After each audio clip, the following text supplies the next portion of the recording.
তাআলার যুগে একদল যুবক নামাজ পড়ে মসজিদে বসে আছে। এই তোমরা মসজিদে বসে আছো কেন? হুজুর আল্লাহর জিকির করতেছি, অথবা কেউ এমনিতেই বসে আছি। বলো কি তোমাদেরকে কাজকাম করতে হবে না, চাকরি বাকরি করতে হবে না, কামাই রুজি করতে হবে না? হুজুর আমাদেরকে আল্লাহ খাওয়াবে। লাঠি একটা নিয়ে উনি ওদেরকে মেরে মেরে বের করলেন। আরে বলো কি? আমি আপনাদেরকে এমন কিছু কথা স্মরণ করিয়ে দেওয়ার চেষ্টা করব, যেই জিনিসগুলো ইনশাআল্লাহ আমরা যদি আমল করতে পারি জীবনে আমরা অনেক বড় হতে পারবো, দুনিয়া ও আখিরাতে আমরা সফল হতে পারবো। ওমা তৌফিক ইল্লা বিল্লাহ, আল্লাহ যদি তৌফিক দিয়ে বলেন ইনশাআল্লাহ। প্রথমে আপনারা একটু জবাব দেন তো, যে এই পৃথিবীর ডিভাইসগুলোর মধ্যে অন্যতম একটা ডিভাইস কি জানেন?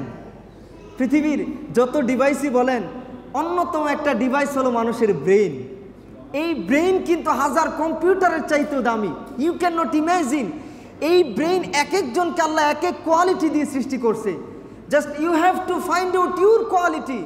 আপনার ব্রেইনকে মনিটাইজ করা শিখতে হবে, লিড করা শিখতে হবে, যে কিভাবে এই জগৎকে কিছু দেয়া যায়, কিভাবে ইসলামের কল্যাণে কিছু করা যায়, কিভাবে এই সমাজকে কিছু দেয়া যায়।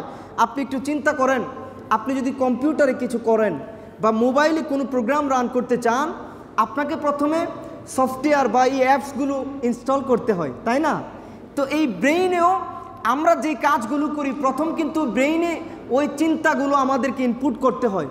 এখন আমাদের চারপাশ এবং আমাদের চিন্তা চেতনা কিন্তু নেগেটিভ, শুধু নেগেটিভ, যে তুমি পারবা না, আমাদের দ্বারা হবে না, এই সমাজটাই খারাপ, আমি পারবো না, এই জাতীয়। অথবা আমাদের মাথার মধ্যে কি ঢুকিয়ে দেওয়া হয়? অর্থই সকল অনর্থের মূল, অর্থই সকল অনর্থের মূল, সম্পদ থাকলেই বিপদ, এই জাতীয় কথাবার্তা। আচ্ছা, আমরা যে আজকে হজের আলোচনা করলাম, হজ করতে কি টাকা লাগবে নি? টাকা লাগবে না? হজ তো ইসলামের মূল স্তম্ভগুলার একটা। তা আপনার যদি টাকাই কামাই না করেন বেশি বেশি, আপনি মা বাবারে কেমনে হজ করাইবেন? আপনি নিজে কেমনে হজ করবেন? কেমনে নবীর রওজায় গিয়ে সালাম দিবেন? আচ্ছা, আপনার ইসলামের মূল স্তম্ভগুলা, পিলারগুলা বলেন তো। কালিমা, নামাজ, এরপরে কি জাকাত। যেখানে কোরআনে নামাজের কথা আছে, ম্যাক্সিমাম জায়গায় নামাজের সাথে আছে জাকাত। আপনারা সবাই জবাব দিবেন কি? জাকাত খাও না জাকাত দাও? সবাই বলে না। জাকাত খাও না জাকাত দাও? জাকাত দাও। ওয়াতুজ জাকাত, জাকাত দাও। সবাই বলেন জাকাত দাও। এখন জাকাত দিতে হলে তো টাকা কামাইতে হবে। জাকাত দিতে হলে কি করতে হবে? টাকা কামাই করতে হবে। মানব সেবা করতে গেলে, ইসলামের সেবা করতে গেলে বলেন টাকা লাগবে কি না? লাগবে। এরপরে আপনি বিয়ে করতে গেলে, পরিবার চালাইতে গেলে, সন্তানদেরকে ভালো প্রতিষ্ঠানে পড়াতে গেলে, বড় করতে গেলে বর্তমানে অনেক টাকা লাগে। কত খরচ হয় বাবারা জানে। একজন ভালো আলেম যদি এই যুগে হতে চায়, যেহেতু মুসলমানদের সংখ্যা পুরা পৃথিবীব্যাপী 250 কোটি, মানুষের সংখ্যা অনেক বেশি। এখন আপনার আধুনিক কদায়া, ফিকিয়া, মুআসারা, আধুনিক মাসালাগুলো সমাধান জানতে হয়। আমাদেরকে কোটি কোটি টাকার আপনার কিতাব কিনতে হয়, লক্ষ লক্ষ টাকার কিতাব বিদেশ থেকে আনতে হয়। একটা ল্যাপটপ তো মাস্ট লাগে বর্তমান যুগে ভালো আলেম হতে হলে। নিয়মিত আপনার মাকতাবে শামেলা সার্চ করার জন্য, হাদিস তাখরিজ করার জন্য, এইভাবে ওয়েবসাইটগুলো থেকে আধুনিক সমস্যাগুলো জানার জন্য। এই যে সব কিছুতেই তো টাকা দরকার, টাকা দরকার আছে না?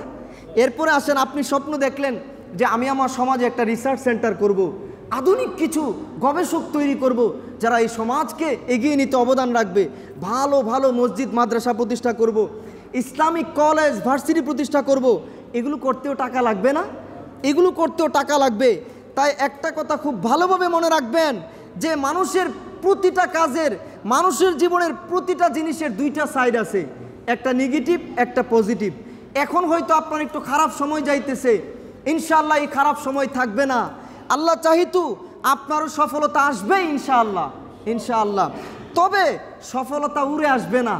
সফলতার জন্য আপনাকে কেউ এসে টেনে নিয়ে যাবে না। আপনাকে সুকৌশলী, সুপরিকল্পিত, আবারও বলছি সুকৌশলী, সুপরিকল্পিত পরিশ্রমের মাধ্যমে সফলতাকে ছিনিয়ে আনতে হবে ইনশাআল্লাহ। আপনি মনে রাখবেন, মান জাদ্দা ওয়াজাদা, যে চেষ্টা করে সে পায়, যে পরিশ্রম করে সে পায়। এই পৃথিবীতে ভালো কিছু আমাদেরকে দিয়ে যেতেই হবে ইনশাআল্লাহ। মুমিনরা অলস হতে পারে না, মুমিনরা নিষ্কর্মা হতে পারে না।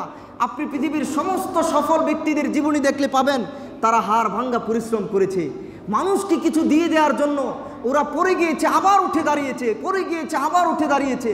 শুধু সফলতাটা দেখিয়েন না, পিছনে ওরা মানুষের কল্যাণে কত বেশি প্রোডাক্টিভ ছিলেন, কত বেশি হাড়ভাঙ্গা পরিশ্রম করেছে তারা, ওইটাও দেখতে হবে। এজন্য যুবকদেরকে বলবো, জীবনে অনেক বড় হতে হবে ইনশাআল্লাহ। এই সমাজের জন্য, দ্বীনের জন্য, জ্ঞান বিজ্ঞানের কল্যাণে আমাদেরকে কিছু দিয়ে দেওয়ার জন্য প্রোডাক্টিভ হতে হবে, অনেক টাকাও কামাই করতে হবে ইনশাআল্লাহ।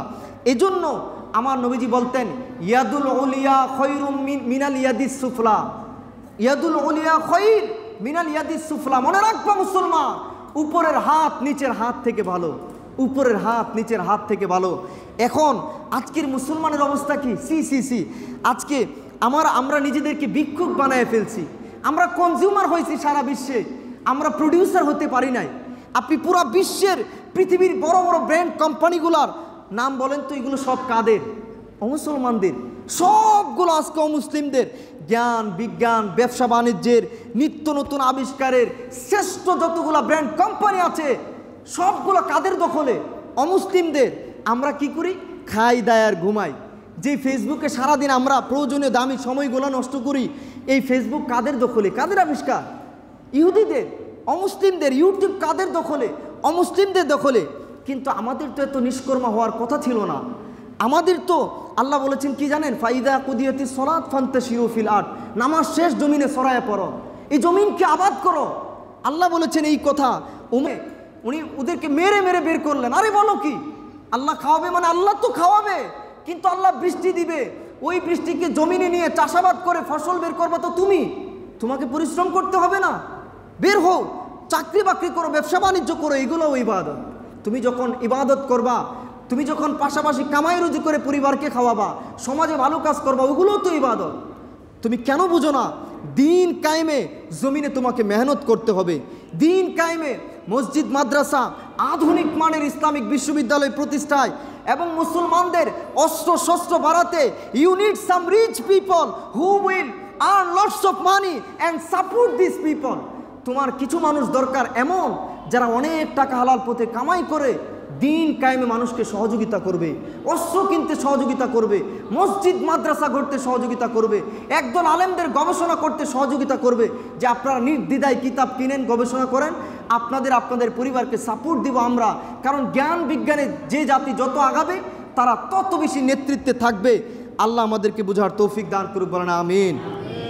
আল্লাহর নির্দেশ ফান্তাশিরু ফিল আরদ, নবীজির নির্দেশ। এই জিনিসগুলো মুসলমানরা গবেষণা করে ইসলাম প্রতিষ্ঠার পর প্রায় 1200 বছর বিশ্বে নেতৃত্ব দিয়েছে। তখন কি ছিল? বিশ্বের সমস্ত জ্ঞান বিজ্ঞানের আবিষ্কারের ব্র্যান্ড কোম্পানিগুলা, ইন্ডাস্ট্রিগুলার মালিক ছিল মুসলমানেরা। কিন্তু আজ আমরা সব ভুলে গেছি। আজ আমরা ইহুদি খ্রিস্টানদের ভিক্ষার পাত্র। আজকে আমরা বৈরাগী জীবন বেছে নিয়েছি। আমাদের ব্রেইনের মধ্যে এই মেসেজ ইনপুট দিয়ে রাখছে অনেকে, যে আমরা তো হুজুর মানুষ, আজান দিব, এই একটু আলোচনা করব, মানুষ আমাদেরকে দান সৎকা করলে এগুলা কেবল খায়া বাঁচবো, নাউজুবিল্লাহ। এরকম মন মানসিকতা যখন আমাদের মধ্যে চলে আসলো, তখন আমাদের থেকে নেতৃত্ব চলে গেল। এই জন্য আল্লাহ আমাদেরকে হেদায়েত দান করুক। ইতিহাস বলে পৃথিবীতে নেতৃত্ব তারাই প্রদান করে যারা জ্ঞান বিজ্ঞান হিকমত সম্পদে আগানো থাকে, টাকা পয়সা যাদের থাকে। মনে রাখবেন, আজ মুসলিম দেশগুলোর অবস্থা দেখুন, বাংলাদেশের অবস্থা দেখুন। আমরা কাদের ভিক্ষার করুণার পাত্র? আমরা ইউএসের দিকে তাকাই, বিশ্ব ব্যাংকের দিকে তাকাই, হ্যাঁ, জাতিসংঘের দিকে তাকাই, অথবা চায়নার দিকে তাকাই। এই অমুসলিম দেশগুলো আমাদেরকে ঋণ দেয় অথবা কখনো ভিক্ষা হিসেবে চ্যারিটি দেয়, আমরা এগুলো খাই কেন? Cause we don't produce property. আমরা নিত্য নতুন কোনো আবিষ্কার করি না। এই হাত কত দামি মুসলমানদের হাত জানেন? ইয়াদুল উলিয়া, এই হাত বিশ্ব নেতৃত্ব দিয়েছিল যখন, কত সুন্দর ছিল গোটা পৃথিবীটা। আজ সাহাবাই কেরাম কী করতো আমরা ভুলে গেছি। হজরতে আবু বকর খলিফা হওয়ার পরেও উনি বাজারে যাচ্ছে ওনার কাপড়ের ব্যাগ নিয়ে। হজরত ওমরকে আপনি কই যান? বাজারে যাই ব্যবসা করতে। আরে বলেন কি আপনি খলিফা? কেন আমাকে ব্যবসা করতে হবে না? নবীজি বলেছেন আল্লাহর দুনিয়ার বরকতের 10 ভাগের 9 ভাগ হলো ব্যবসার মধ্যে। ব্যবসা করা ইবাদত। নবীজি বলতো যারা সৎ ব্যবসায়ী ওরা নবীর সাথে জান্নাতে থাকবে। সুবহানাল্লাহ বলবেন না? আমরা মনে করি খালি নামাজ পড়লেই ইবাদত, আমরা মনে করি খালি সিজদা দিলেই তাসবিহ একটা রাইখা ইবাদত। না, সৎ ব্যবসায়ীরা নবীর সাথে জান্নাতে থাকবে। আপনারা বুঝতেছেন? এজন্য আমাদেরকে নবীজি সবসময় একটা দোয়া শিখিয়ে দিয়েছেন, আল্লাহুম্মা ইন্নী আউযু বিকা মিনাল হাম্মি ওয়াল হাযানি মিনাল আজজি ওয়াল কাসালি। আল্লাহ দুশ্চিন্তা থেকে মুক্তি দাও, পেরেশানি থেকে মুক্তি দাও, ওয়া মিনাল আজজি ওয়াল কাসালি, অনেক দামি কথা। আল্লাহ আমাদেরকে অক্ষমতা এবং অলসতা থেকে মুক্তি দাও। আল্লাহ আমি পানা চাই ওই জীবন থেকে যেই জীবন অক্ষম। আল্লাহ আমি অক্ষম হয়ে বসে থাকবো, আয় ইনকাম করব না, অ্যাক্টিভ হব না, আমি প্রোডাকশন হাউস ফ্যাক্টরি কোম্পানি তৈরি করব না, অলস অবস্থায় যৌবনটা কাটায় দিব, এই অবস্থা থেকে আমি পানা চাই। আল্লাহ অনেকে অলস হয়ে বসে থেকে জীবনে বড় হওয়ার জন্য দোয়া করে যে আল্লাহ যেন কোটি কোটি টাকা দেয় মানুষের জন্য যেন কিছু করতে পারি। এটা কোন ধরনের কথা? আল্লাহ বলেছে জমিনে সরায়ে পড়ো, মেহনত করো, কোনো কাজকে ছোট হিসেবে দেখো না, এই ব্রেনটাকে কাজে লাগাও, চিন্তা ফিকির করো।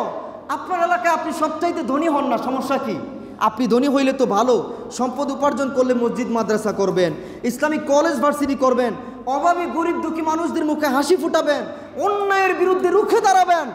এই সব কিছু করতে গেলে আনডাউটেডলি ইউনিট ফাইন্যান্সিয়াল কন্ট্রিবিউশন সব আপনাকে অবশ্যই ইসলামকে ছড়িয়ে দিতে, অন্যায়কে রুখে দিতে, ভালো কিছু করতে টাকা পয়সা লাগবে কিনা? টাকা পয়সা লাগবে। এজন্য আপনাদেরকে সব শেষে একটা মেসেজ দেই, খুব মনোযোগ দিয়ে শুনেন। আমাদেরকেই ঘুরে দাঁড়াতে হবে, আমাদেরকেই এই জাতিকে, এই সমাজকে কিছু দিতে হবে ইনশাআল্লাহ। এজন্য সবসময় আপনি দুইটা জিনিস মাথায় রাখবেন। এক, আপনার জীবন শুধু আপনার একার জীবন না, আপনার জীবনের সাথে অনেকের জীবন জড়িত। আপনার মা, আপনার বাবা, আপনার বউ, বাচ্চা, পরিবার, এই সমাজের অনেকের চাহিদা আছে আপনার উপরে। আপনি এটা সবসময় মাথায় রাখবেন, আপনার এই জীবনের সাথে অনেকের জীবন জড়িত। এই জন্য আপনি পরিশ্রমী হবেন এই চিন্তায় যে আল্লাহ আমাকে দ্বারা এতজনকে খুশি রাখতেছে, ইনশাআল্লাহ এই জাতির জন্য আল্লাহ আমাকে দিয়ে কিছু করাবে। আপনি সবসময় পজিটিভ থিঙ্কিং রেখে, আমি একটা সিক্রেট বলে দিয়ে যাই, নবীজি বলতেন ইরহামু মানফিল আরদ ইয়ারহামকুম মানফিস সামা। তুমি মানুষের প্রতি রহমত করো, আল্লাহ তোমার উপর রহমত নাজিল করবেন। সুবহানাল্লাহ। এই জন্য এই জীবনে যদি আসলে আপনি বড় হতে চান, you have to help other person.